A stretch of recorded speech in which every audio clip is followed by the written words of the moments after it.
예, 오늘은 의장님 주재 원구성 협상 때문에 조금 늦게 시작이 됐습니다. 지금부터 제2차 정책조정회의를 시작하도록 하겠습니다. 먼저 김태년 원내대표의 모두 발언이 있겠습니다. 어제 민주당은 미래통합당의 요구를 최대한 수용해서 상임위 정수 조정안을 통과시켰습니다. 이제 원구성을 마무리하기 위한 상임위 명단 제출만 남겨놓은 상태입니다. 미래통합당이 상임위 명단을 제출할 수 없다는 태도를 보이고 있는데요. 옳지 않습니다. 미래통합당이 국민보다 상임위 배분이 우선인 그런 정당이 아니길 바랍니다. 준법보다 당략이 더 중요한 야당이 아니라는 것을 보여주기 바랍니다. 지금 국민은 하루를 버티기도 힘든 상황에 처해 있습니다. 5월 취업자 수가 40만 명 가까이 줄며 석 달 연속 취업자 수가 감소했습니다. 실업자 수와 실업률도 통계 작성 이래 최고 수준으로 치솟았습니다. 고용 지표는 코로나19로 인한 고용 충격이 얼마나 큰지 여실히 보여줍니다. 3차 추경이 적기에 집행되어야 국민의 일자리를 지켜낼 수 있습니다. 야당은 과거의 잘못된 관행만을 앞세우면서 국회의 조속한 가동을 막을 태세입니다. 법이 정한 원구성 시한이 3일이나 초과했는데 미래통합당의 눈에 국민의 급박한 처지는 보이지 않는 것인지 많이 답답합니다. 미래통합당의 시간 끌기는 민생 발목 잡기이고 식물국회 만들기입니다. 국회에 국민의 절박한 요구보다 우선되는 것은 없습니다. 국민의 삶을 지켜야 될 시간에 상임위원장 배분만 따지고 있을 수는 없습니다. 민주당은 국정을 발목 잡기 위한 야당의 정략적 흥정에 응하지 않을 것입니다. 민생과 고용 안정을 위한 추경이 시급한 지금 민주당은 원 구성을 조속히 마무리하겠습니다. 국민께서 총선에서 부여해야 한 압도적 다수당의 책임을 다하겠습니다. 민주당은 오직 국민만 바라보고 가겠습니다. 민주당은 결연한 행동으로 정치의 근본을 바로 세우고 일하는 국회를 만들겠습니다. 글로벌 선도국가로서 대한민국의 국격이 그 어느 때보다 높아진 지금 21대 국회는 과거와 분명히 달라야 합니다. 국회의 잘못된 관행과 문안을 확 바꾸고 일하는 국회를 바로 세운다는 각오로 국회법이 정한 절차대로 원 구성을 완료할 것입니다. 어떤 진통과 희생이 따르더라도 국민께서 부여한 시대 전환의 과제를 완수하겠습니다. 오늘 법무부와 공정위가 상법과 공정거래법 개정안을 입법 예고합니다. 앞서 금융위는 지난 5일 금융그룹 감독법 제정안을 발표했습니다. 이 세 개의 공정경제 법안은 민주당의 총선 공약이자 문재인 정부의 국정과제입니다. 민주당은 상법, 공정거래법, 금융그룹 감독법 등 20대 국회에서 처리하지 못했던 공정경제 입법을 21대 국회에서는 완성하겠습니다. 최근에도 한 대기업에서 계열사 통행세 형태의 부당 내부거래 의혹이 드러난 일이 있었습니다. 총수 일가가 지배하는 계열사를 거래 과정에 끼워 넣어 수수료를 받는 행위는 대표적인 사익 편취 행위입니다. 부당 내부 거래 등 잘못된 기업 지배 구조로 인한 문제는 개별 기업뿐만 아니라 국가 경쟁력을 약화시킵니다. 상법을 개정해 기업 지배 구조를 개선하고 경제 정의를 실현하겠습니다. 민주당은 21대 국회에서 공정 경제와 규제 혁신의 양날개를 펼칠 것입니다. 시장을 공정하게, 기업 구조를 투명하게 바꿔야 경제 활력이 살아납니다. 공정한 시장 경제의 토양 위에서 혁신의 꽃이 필 수 있습니다. 경제 성장을 가로막는 잡초 같은 규제를 제거하는 동시에 공정 경제의 토대를 바로 세우겠습니다. 그리고 시장의 창의성을 저해하는 낡은 규제는 과감히 혁신할 것입니다. 기업들도 규제 혁신만을 기다릴 것이 아니라 경제 민주화에도 자발적으로 앞장서 주시기 바랍니다. 기업 지배 구조 개선 등 기업의 투명성을 높이기 위한 노력을 해 주시기를 당부드립니다. 예, 다음은 조정식 정책위 의장의 발언이 있겠습니다. 오는 13일은 김대중 대통령과 김정일 위원장 간 역사적인 첫 남북 정상회담이 개최된 지 20주년이 되는 날입니다. 반세기에 걸친 분단의 장벽을 넘은 두 정상의 만남은 불신과 대결의 시대를 종식하고 남북 화해와 협력의 새 장을 여는 첫 걸음이었습니다. 특히 정상회담의 결과물인 6.15 공동선언은 남북관계 발전의 시금석이자 한반도의 평화와 번영을 상징하는 열쇠말이었습니다.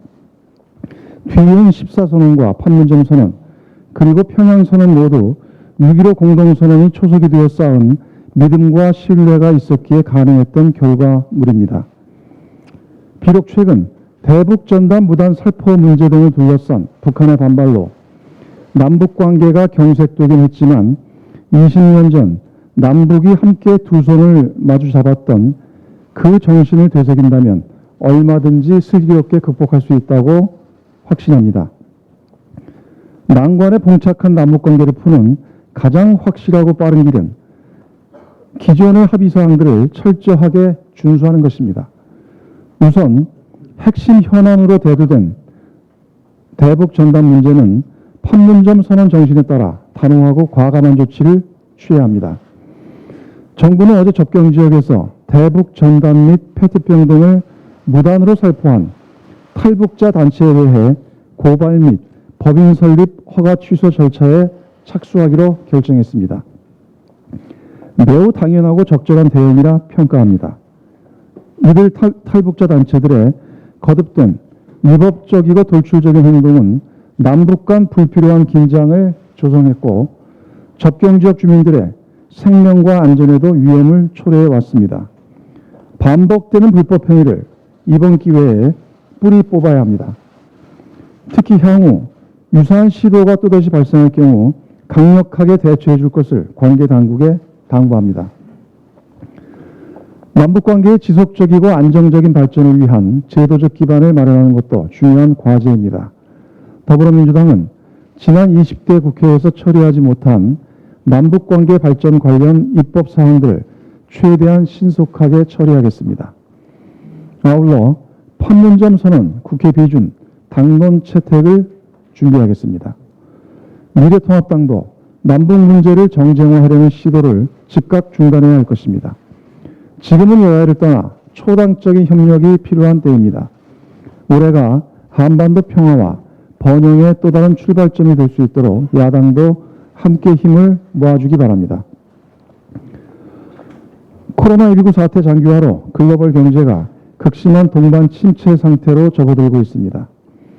IMF는 세계 경제가 대공황 이후 최악의 침체를 경험하게 될 것이라는 전망을 내놓았고 세계은행 역시 2차 대전 이후 최악이자 글로벌 금융위기 때보다 3배 더 빠른 경기 침체가 나타날 것이라 경고했습니다. 이들 기관들은 경제 충격 완화를 위해 보다 적극적인 재정, 통화 정책 및 사회 안전망 강화에 나설 것을 각국 정부에 주문하고 있습니다. 세계 경제의 위기 쓰나미가 우리 경제로 밀려오는 것을 차단하고 경기 반등의 기반을 조속히 마련할 수 있도록 더불어민주당과 정부는 가용한 정책 수단을 총동원할 것입니다. 이를 위해 무엇보다 3차 추경의 신속한 처리가 매우 중요합니다. 제조업을 중심으로 산업 생산이 크게 위축되면서 고용 부분의 충격도 점차 심화되고 있습니다.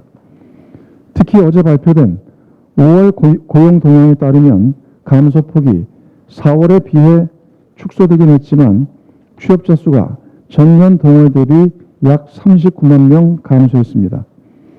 고용 안정을 위해서도 재정의 조속한 투입이 어느 때보다 시급한 상황입니다. 산업 안정과 고용 취약계층 보호, 신성장 기반 조성 등을 목적으로 마련된 3차 추경의 효과가 극대화되기 위해서도 첫째도 둘째도 속도가 생명입니다. 미래통합당에 거듭 촉구합니다. 위기 극복의 마중물이 될 3차 추경을 신속히 처리할 수 있도록 하루빨리 원구성을 매듭짓는 데 협조해 주기 바랍니다. 추경안이 국회에 제출된 지 일주일이 지났고 상임위 구성 법정 시한도 이미 사흘이나 지났습니다. 어떠한 이유와 명분도 위기에 처한 국민의 삶을 보호하는 것보다 중요하지 않습니다. 국난 극복을 위한 골든타임을 헛되이 낭비해서도 안 됩니다. 미래통합당이 어떤 꼼수와 목리를 부려도 더불어민주당은 갈 길을 갈 것입니다. 국민들께 약속드린 대로 조속히 상임위 구성을 마무리하고 그 즉시 추경 심사에 돌입할 것입니다. 거듭 분명히 말씀드리지만 추경은 반드시 6월 중에 처리되어야 합니다.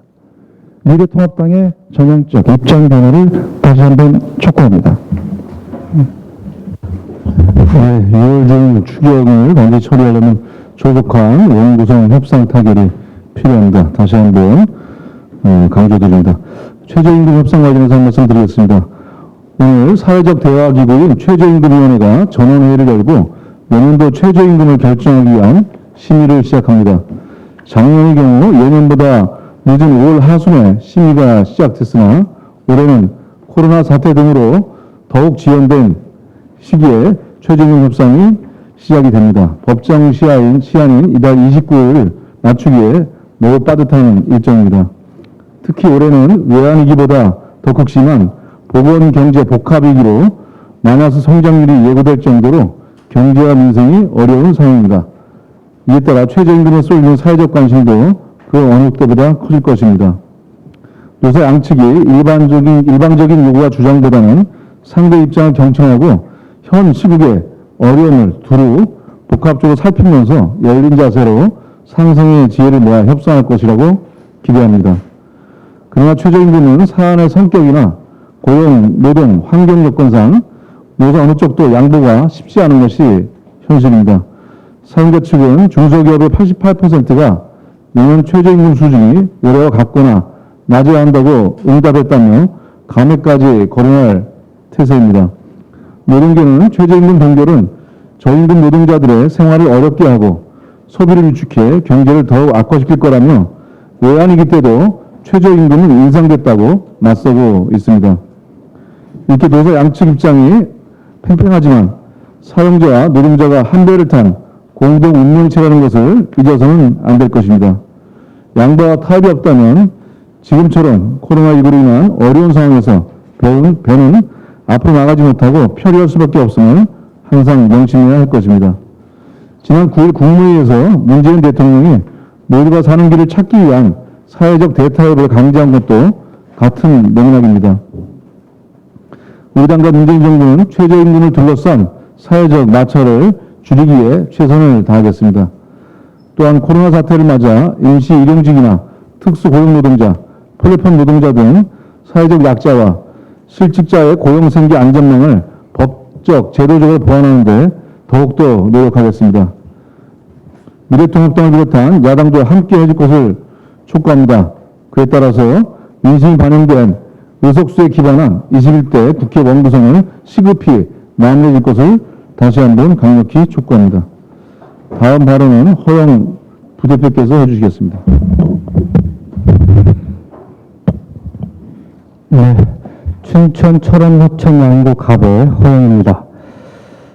대북 전단 살포 문제가 굉장히 심각하고 또 접경지역 주민들의 안전을 심각하게 위협하고 있기 때문에 조정식 정책위원장님께서 말씀을 하셨지만 다시 한번 강조하고자 합니다. 통일부는 어제 대북 전단 살포 단체인 자유북한운동연합과 큰 셈을 남북교류협력법 위반으로 고발하고 법인 설립 허가 취소 절차에 착수한다고 밝혔습니다.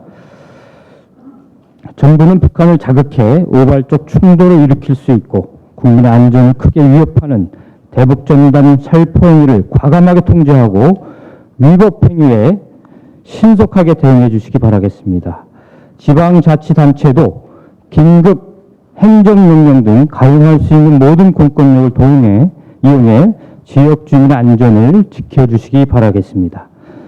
대북전단 살포로 우리 국민의 안전이 위협받는 속에서도 미래통합당은 어제 긴급 안보회의를 열어서 문재인 정부의 대북 정책을 폄훼하고 우리 당의 전단 살포 금지 법안 추진이 헌법이 보장한 표현의 자유를 침해한다고 비난하고 있습니다. 하지만 박근혜 정부는 경찰력을 동원해 대북 전달 살포를 막았습니다. 표현의 자유를 떠나서 지역 주민 안전을 고려한 조치였습니다. 또한 대법원은 지난 2016년 대북 전달 살포 행위가 접경 지역 국민의 생명과 신체에 급박하고 심각한 위험을 발생시킨다며 국가는 대북 전달 살포 행위를 제지할 수 있다고 판결한 바 있습니다. 그 누구도 한반도 평화를 해칠 자유, 극단적 혐오 표현의 자유는 없습니다. 국민의 생명과 안전을 지키는 것이 국가가 가장 우선해야 할 일이고 이를 위한 입법적 노력은 국회의 책무입니다. 미래통합당에게 요구합니다. 국민의 안전에는 여야가 있을 수 없습니다. 대북 전단 살포 문제는 국민의 생명과 안전에 직결된 중대한 사안임을 명심하시고 더는 정쟁의 대상으로 삼지 말길 바라겠습니다. 또한 한반도 평화와 접경지역 주민 안전을 위한 입법 및 제도 개선에 초당적으로 협력해 주시길 바라겠습니다. 코로나19 이후 한반도 평화체제 구축을 통해서 한국판 뉴딜을 한반도 뉴딜로 확대해 나가야 될 시점입니다. 대북 전단이 이러한 한반도의 미래와 평화 번영을 가로막을 수는 없습니다. 새로운 성장 동력을 확보하고 평화와 번영으로 나가는 데 있어서 함께 노력해 나갔으면 좋겠습니다. 감사합니다. 네, 자, 다음은 윤소영 부대표의 발언이 있겠습니다. 안녕하십니까. 경기도 의왕 과천의 이소영 의원입니다. 국회법 제41조에 따르면 우리 21대 국회는 3일 전인 6월 8일까지 상임위원장을 선출하고 원구성을 마쳤어야 합니다. 또 국회법 제48조에 따르면 교섭단체 대표 의원은 4일 전인 6월 7일까지 상임위 명단을 국회의장에게 제출했어야 합니다. 미래통합당은 지금도 이 명단을 제출하지 않겠다는 입장을 고수하고 있습니다. 미래통합당이 국회법상의 법정 기한을 어겨도 좋다고 판단하는 근거는 두 가지로 보입니다. 첫 번째는 협치입니다.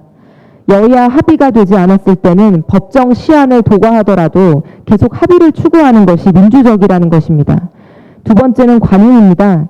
지금까지 여야 원내대표 합의가 이뤄질 때까지 법정 시한을 도과하더라도 원구성을 하지 않았던 선례들이 있고 이것이 좋은 관용이라는 것입니다. 그러나 미래통합당의 두 가지 주장 모두 헌법과 국회법에 비추어 받아들이기 어려운 주장입니다. 첫째, 협치와 합의는 우리 정치가 지향해야 할 좋은 가치입니다. 그러나 우리 헌법 제49조는 국회의 다수결 원칙을 선언하고 있습니다. 헌법이 선언하고 있는 다수결 원칙의 의미는 교착 상태를 막는 데에 그 의미가 있습니다. 법정 시한을 넘겨 더 이상 합의를 시도할 수 없거나 또는 만약 합의를 기다릴 수 없는 상황이 있는 경우에는 다수결을 통해서 교착 상태를 해소할 수밖에 없는 것입니다. 둘째, 국회는 독립적인 입법기관으로서 국회 운영에 대해 다소 자율성을 가지고 내부 규칙을 수립할 수 있습니다. 미래통합당이 말하는 관행 또한 성문화되지 않은 내부 규칙을 의미하는 것입니다. 그러나 대한민국 헌법 64조에서는 이렇게 말하고 있습니다. 헌법 64조, 국회는 법률에 저촉되지 아니하는 범위 안에서 의사와 내부 규율에 관한 규칙을 제정할 수 있다. 이렇게 말하고 있습니다. 이것은 국회법에 반하는 관행이나 행태는 그것이 국회가 정하고 유지해온 것이라고 하더라도 헌법에 위반될 소지가 있다는 의미입니다. 더 이상 좋은 관행을 운운하면서 국회법을 무시하면 안 될 것입니다. 어제 5월 고용동향이 발표됐습니다. 코로나19로 인해 서민 경제가 백척간두에 서 있습니다.